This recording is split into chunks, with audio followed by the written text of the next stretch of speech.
ఇంకో కాలర్ ఉన్నారు, నిజంగా బాగా అర్థమవుతోంది. తను ఏం చెప్తున్నారు శ్రీధర్ గారు అంటే, తనకి గాల్ బ్లాడర్లో స్టోన్స్ వచ్చాయి, తనకి స్కానింగ్ చేయాలంటే ఎవరో ఒకరు అటెండర్ ఉండాలి.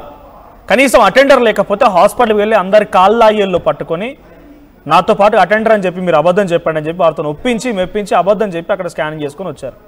అంటే ఆయనకు నిజంగా ఒక మనిషి కూడా తోడలేడు. ఆయన రేపటి రోజు సర్జరీ చేసుకోవాలని డబ్బులు కూడా కావాలి, డబ్బులు లేవు ఆయనకి. ఇప్పుడు ఇంటికి రెంట్ కట్టడానికి డబ్బులు లేవు సార్, లేవు, కంప్లీట్లీ జీరో. అయితే రెంట్ మాకు 15,000 వస్తుంది సార్. నేనేమన్నానంటే బాబుని చూసుకోవాలి కదా, నేను ఉండాలి కదా, నేను ఏదైనా పని చూసుకోే వరకు 50% నీకు ఇస్తా, నేను 50% తీసుకుంటా, 7,500 అని అన్నా. అని అంటే నేను అక్కడ పోయేలోకి ఆ ఇంటికాడికి వెళ్ళి ఉంది టెనెంట్స్ దగ్గరికి. ఆమె టెనెంట్స్ అడిగాడు, మీ మేడం వచ్చారంటే నేను షాక్ అయినా. మొన్న సండే నేను ఉండేసి నాకే అంటే నేనేమనుకున్నాను అంటే ఆమెకి 50% ఆమెకి వేద్దాం అనుకున్నా, వేసి మెసేజ్ పెడదాం అనుకున్నా, ఇట్లా బాబుని చూసుకోవాలి కదా, నేను నాకు ఏదైనా జాబ్ వచ్చిన తర్వాత నీ అమౌంట్ నీకే ఇస్తాను, నేనేం బలవంతం చేయను అని కూడా చెప్పా. నా బిజినెస్ స్టార్ట్ అయితే ఎక్కడ సార్ ఇదే సరిపోతుంది, నాకు ఇల్లు చేంజ్ అవ్వాలి, అక్కడ అడ్వాన్స్లు ఇవ్వాలి, రెంట్ కట్టాలి, నాకు ఎక్కడి నుంచి వచ్చే సోర్స్ లేదు. సరే నేను ఏంటంటే ఒక సెక్యూర్ ఉంటుంది లైఫ్ ఈమె అని నేను అనుకున్నా. ఒకసారి మీరు మెడికల్ సర్టిఫికేట్స్ కూడా బ్యాగ్. సో ఒకసారి కాలర్ ఉన్నారు, కాలర్తో నేను మాట్లాడతాను. ఎవరు పిసిఆర్? మంజుల ఫ్రమ్ హైదరాబాద్. మంజుల గారు నమస్తే అండి.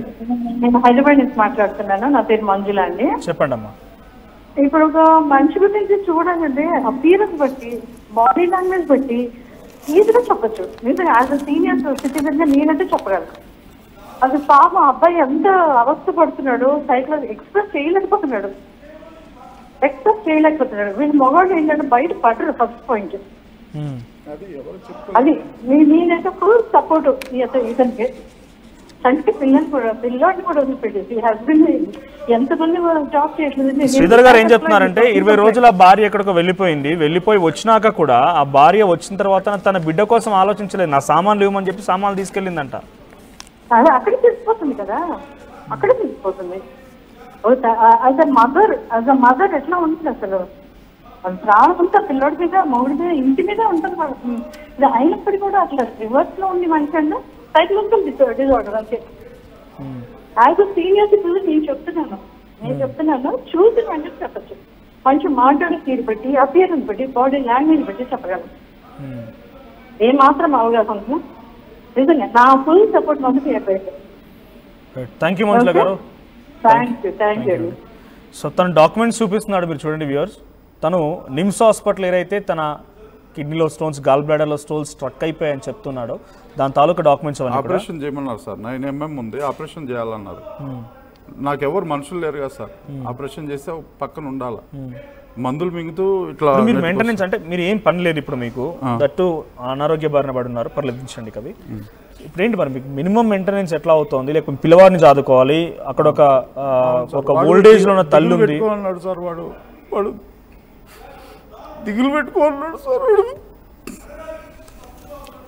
సారీ కొంచెం మీరు ఎమోషనల్. లేదు సార్, నా ప్రాణం సార్, నా ప్రాణం.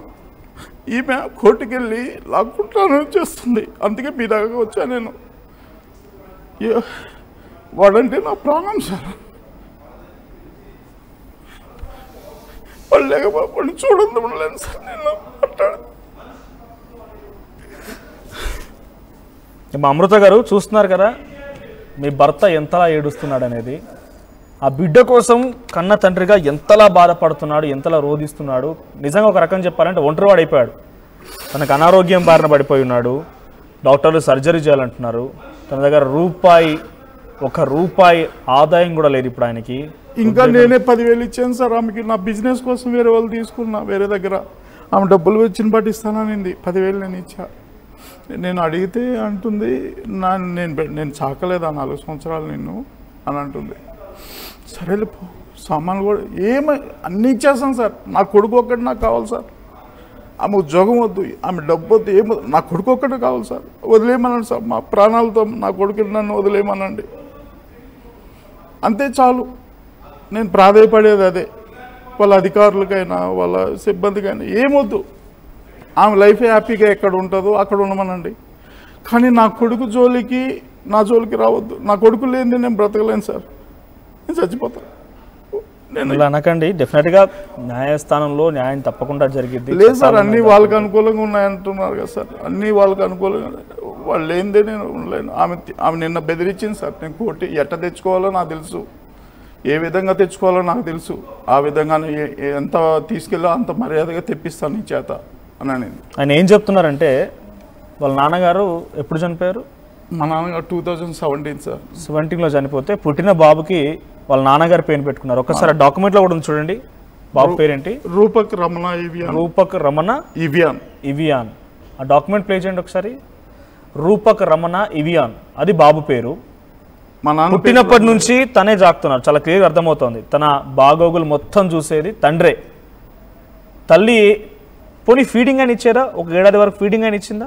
లేదు సార్, ఫీడింగ్ వాడు పాలు కూడా ఇవ్వలేదు సార్. రొమ్ముతో 6 నెలలకి ఆపేసింది సార్, ఇవ్వలేదు. వాడు 1.5 కిలో పుట్టాడు సార్, ఇవ్వు అన్నా కూడా ఇవ్వలేదు.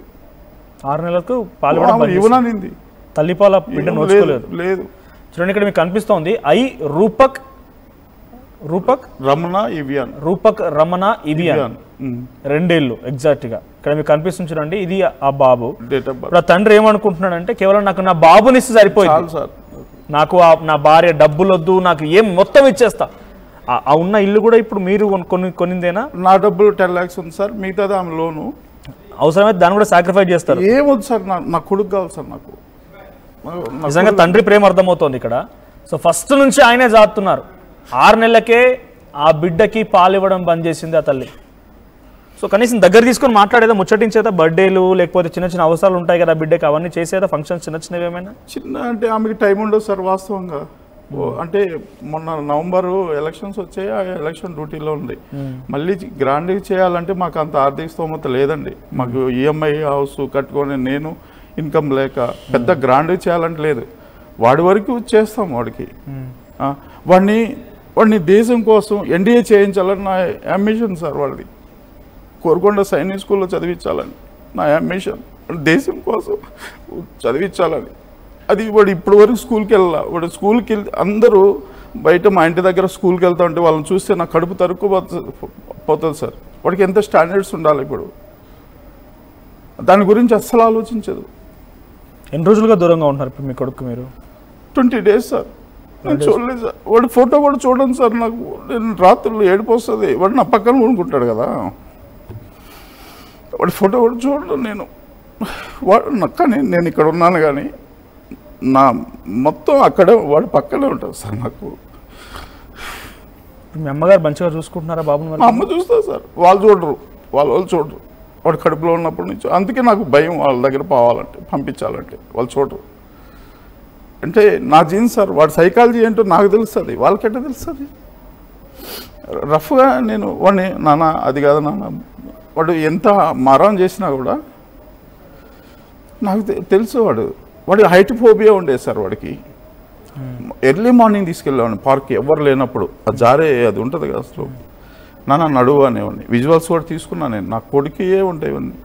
వాడు ఫస్ట్లో ఇట్లా భయపడేవాడు. తర్వాత నా ట్రైనింగ్లో మార్నింగ్ తీసుకెళ్ళి నడువు నాన్న ఎవరు లేనప్పుడు అంటే వాడు కాన్ఫిడెంట్ లెవెల్ పెరిగింది. అట్లా వాడి సైకాలజీ ప్రకారం మనం నడుచుకోవాలి. అప్పుడే మనం అనుకున్న గ్రోత్ పిల్లల్లో వస్తుంది. నాకు మాట్లాడగలుగుతున్నాడు ఇప్పుడు ఆయన? పోనీ మాట్లాడగలుగుతున్నాడు? లేదు సార్, మాట్లాడట్లేదు. అదొక టెన్షన్. మా గొడవలే సరిపోయినాయి, వాడి గురించి ఏం పట్టించుకుంటుందాం? ఇప్పుడు ఏమైనా ఇప్పుడు తనకి ఆహారం కానివ్వండి, లేకుంటే వాష్రూమ్ వెళ్ళాలంటే సైన్స్ ఏం లేదు, సిగ్నలింగ్ లేదు, ఏం లేదు. ఆయన పుట్టటే 1.5 కిలో పుట్టాడు సార్. అందువల్ల నేను చాలా కేర్ఫుల్గా ఉంటాను వాడి విషయంలో. వాడు చాలా మంచివాడు సార్, చాలా. ఎంత అంటే ఇక్కడి నుంచి అమృత వచ్చారు, వైఫ్ అమృత ఫోన్ లైన్ సిద్ధంగా ఉన్నారు. అమృత గారు చెప్పండి. అమృత గారు, శ్రీధర్ గారు లైవ్ లో ఉన్నారండి. మీ భర్త శ్రీధర్ గారు స్టూడియోలో ఉన్నారు. ఆర్టీవీ లైవ్ నుంచి కాల్ చేస్తున్నామమ్మ మీకు. ఎక్కడుండండి? ఆర్టీవీ. ఓకే చెప్పండి. శ్రీధర్ గారు లైవ్ లో ఉన్నారమ్మా, మీ భర్త. చెప్పండి. ఏంటమ్మా గొడవ ఏంటి, అసలు ఏం జరుగుతోంది? తను మమ్మల్ని ఆశ్రయించారని, అసలు లగేజ్ తీసుకెళ్లారని చెప్తున్నారు. మీ భార్య నన్ను బెదిరిస్తోంది, నాకు నా పిల్లవాడికి ప్రాణహాని ఉందని చెప్తున్నారు ఆయన. ఓకే, ఏం చెప్తారమ్మా, నిజమేనా? సరే మీరు ఇలా లైవ్ లో పెట్టి పర్సనల్ విషయాలు మాట్లాడడం కరెక్ట్ కాదండి. అంటే పర్వాలేదు, బికాజ్ ఎందుకంటే తను ఇక్కడ వచ్చి ఏడుస్తూ ఉన్నాడు, మీకు అనిపించింది చెప్పండి. ఓకే, కంప్లైంట్ నేను నా మీద ఆయనకి ఆరోపణ ఉంటే కంప్లైంట్ చేయమనండి, నేను అక్కడికి వచ్చి సమాధానం ఇస్తాను. మీరు ఫ్యామిలీ విషయాలు పర్సనల్ విషయాలు ఇలా లైఫ్ లో పెట్టడం అనేది ఇది కరెక్ట్ కాదు మీకు. అంటే తను మీరు బెదిరించారని చెప్తున్నారు, బెదిరించారా? ఏదైనా ఉండొచ్చు అండి, ఇది పర్సనల్ విషయాలు ఇలాంటివన్నీ పర్సనల్ విషయాలకి ఇవన్నీ బయటకు వచ్చింది. ఇప్పుడు పర్సనల్ విషయాలే కానీ బయటకు వచ్చింది. పర్సనల్ విషయాలంటే ఇప్పటికే మీరు సాల్వ్ చేసుకోవాల్సింది. ఓకే, మీరు సరే నేను ఆయనకి నా మీద ఉంది కదా అంటున్నాడు కదా, కంప్లైంట్ చేయమనండి. మీరు శ్రీధర్ గారు ఒకసారి మాట్లాడి కంప్లైంట్ చేయమంటున్నారు ఏమనంటే తను కంప్లైంట్ చేయమంటున్నారు. ఏం చెప్తారు? చేసేవాడిని అయితే ఎప్పుడో చేసేవాడిని సార్. నా భార్య నా కాడికి ఎప్పుడైనా వస్తుందని నా కాన్ఫిడెంట్, అందువల్ల చేయలే. నిన్న దౌర్జన్యంగా వచ్చి ఆమె తీసుకెళ్ళింది, కానీ ఆమె ఏంటంటే నాకు ఆ ఉద్దేశమే లేదు. ఎందుకు సార్, నాకు నా భార్య కావాలి, నా కొడుకు తల్లి కావాలి, నాకు భార్య కావాలి. అమృత గారు విన్నారా?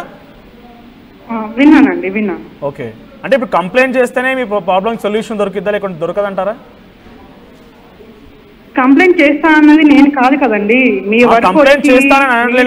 మాట్లాడుతున్నామని మీ పక్కనే ఉన్నారు కదా.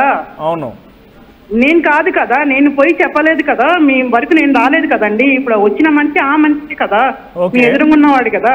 ఓకే, తనే కదా నా మీద కంప్లైంట్ చేస్తుంది, చేయమని చెప్పండి. ఇది కంప్లైంట్ అవ్వదమ్మా, తనకు ఆవేదన వెగక్తున్నాడు, కంప్లైంట్ అవ్వదు. ఓకే, ఆవేదన ఎక్కడ చెప్తున్నాడో మీకు అర్థం అవుతుంది కదండి, వినండి, మీరు వినండి. ఓకే, అంటే మీరు మీరు ఆయన మాటల్ని ఓకే అంటున్నారా? నిజంగా అలా జరిగిందా లేకపోతే కాదు, మీకేమైనా కంప్లైంట్స్ ఉన్నాయా ఆయన పైన? ఇప్పుడు ఇదిగోండి, అతనిలాగా నేను ఇలా మీడియా ముందు నా ఫ్యామిలీ విషయాన్ని చెప్పదలుచుకోవట్లేదండి, అర్థమైందా? నేను ఏదో బయట వాళ్ళ మీద కాదు కదా ఈ ఇష్యూ అనేది, భార్యాభర్తల మధ్య ఎక్కడ మాట్లాడాలో అక్కడ మాట్లాడతాను, కానీ ఆయన మాట్లాడుతున్నాడు, అట్లా ఆయన మాట్లాడనివ్వండి, ఆయన ఇష్టం, అది నాకు ఇష్టం ఇలా మాట్లాడడం. అంటే మీ ప్రాబ్లం ఏంటి అసలు? బేసిక్ గా ప్రాబ్లం ఏంటి? ఒక చిన్న 2 ఏళ్ల పిల్లవాడు ఎక్కడో దూరంగా ఉంటున్నాడు, తల్లికి తండ్రికి దూరంగా ఉంటున్నాడు. చూడండి సార్, ఒక్క నిమిషం చెప్పేది వింటారా? చూడండి, నేను ఎక్కడ చెప్పాలో అక్కడ చెప్పుకుంటానండి, నేను ఎక్కడ చెప్పుకోవాలో అక్కడ చెప్పుకుంటాను. అంటే మీడియా ముందు చెప్పడం నాకు ఇష్టం లేదు. ఆయన కంప్లైంట్ చేస్తున్నారు మీ పైన. చెయ్యండి, చేయమనండి, కంప్లైంట్ చేయమనండి, ఎక్కడ పోయి కంప్లైంట్ చేస్తాడో చేయమనండి, నేను అక్కడికి వచ్చి సమాధానం ఇస్తాను. అక్కడ మీకేమైనా ఇష్యూస్ ఉన్నాయా పోనీ శ్రీధర్ గారితో? నేను మీకు చెప్తున్నాను కదా, ఆయన చెప్పుకున్నట్టు నేను చెప్పుకోదలుచుకోవట్లేదండి మీ ముందు, అర్థమైందా నేను చెప్పేది మీకు? ఓకే, సరే, ఇక్కడ మా ప్రాబ్లం కి సొల్యూషన్ సరిపోద్ది. మీ బాబు మీకు కావాలా వద్దా? ఇప్పుడు ఎందుకు వద్దండి, నా బాబు నేను బాబుకి తల్లిదండ్రి కావాలి, కేవలం తల్లి లేదా తండ్రి మాత్రమే కాదు, ఇండివిజువల్ పర్సనల్ విషయాలు ఇది కరెక్ట్ కాదండి మీరు మాట్లాడడం. చెప్తున్నానండి, మీడియా అంటే నాకు ఒక వాల్యూ ఉంది. మీడియా గురించి కొత్తగా నేర్పించాల్సిన అవసరం లేదు. I'm sorry, you are a police constable, maybe media గురించి కొత్తగా మీరు మాకు చెప్పాల్సిన అవసరం లేదు. ఓకే, ఆయన వచ్చి ఇక్కడ ఏడుస్తూ ఉన్నారు కాబట్టి రిపీటెడ్ గా మీ వర్షన్ తీసుకోవడం కోసం ప్రయత్నం చేశాం.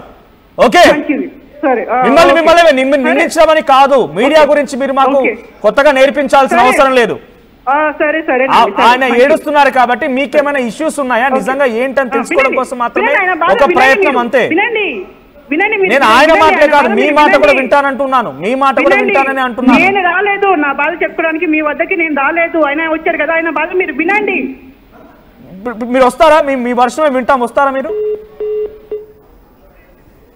తన వర్షన్ ఏంటో అర్థమవుతోంది, తన మాట తీరేంటో అర్థమవుతోంది. సో మళ్ళీ నేను చెప్తున్నాను, డెఫినెట్గా మీరు లైవ్ ఫాలో అవుతారు కాబట్టి మీడియా గురించి మీరు మాకు చెప్పాల్సిన అవసరం లేదు. ఒక సాఫ్ట్ కార్నర్గా అందరూ కూడా మీరు చూడండి, పోలీసులు సైతం డెఫినెట్గా నేను చెప్తున్నాను, ప్రజలు ఇచ్చేటువంటి ట్యాక్సులు చేతే జీతాలు తీసుకుంటూ ఉన్నారు. వాళ్ళు సమాజ సేవ చేస్తున్నారు కావచ్చు, సమాజం పాత్ర ఉంది కావచ్చు, మంచి చెడు బోధిస్తూ ఉన్నారు కావచ్చు, కానీ ఎటువంటిది ప్రజల్లో నుంచి కేవలం అవగాహన కల్పించడం మా డ్యూటీ. మీరు ప్రతి దానికి మీడియా అని చెప్పి కానిస్టేబుల్గా మీరే అలా మాట్లాడుతున్నారంటే డెఫినెట్గా వి నో రైట్స్. మాకు తెలుసు ఎలా ఉంటుంది, మా లిమిట్ ఏంటి, మా లిమిటేషన్స్ ఏంటి, ఎక్కడ వరకు వెళ్ళాలి, ఎక్కడ వరకు వెళ్ళకూడదు మాకు కూడా తెలుసు. ఇక్కడ శ్రీధర్ గారు తనంతట తానే ఆర్టీవీకి ఆశ్రయించారు. ఉదయాన్నే వచ్చి రాగానే శ్రీధర్ గారు కన్నీళ్లు పెడుతూ ఆఫీస్ ముందు కనిపించగానే ఏం జరిగిందంటే తన ఆవేదన వేయడానికి ఇంత పిసిఆర్ ఎర్లీ మార్నింగ్ 4:30 సమయానికి ఆఫీస్లో ఉన్నారంట ఆయన. శ్రీధర్ గారు మీరు చెప్పండి.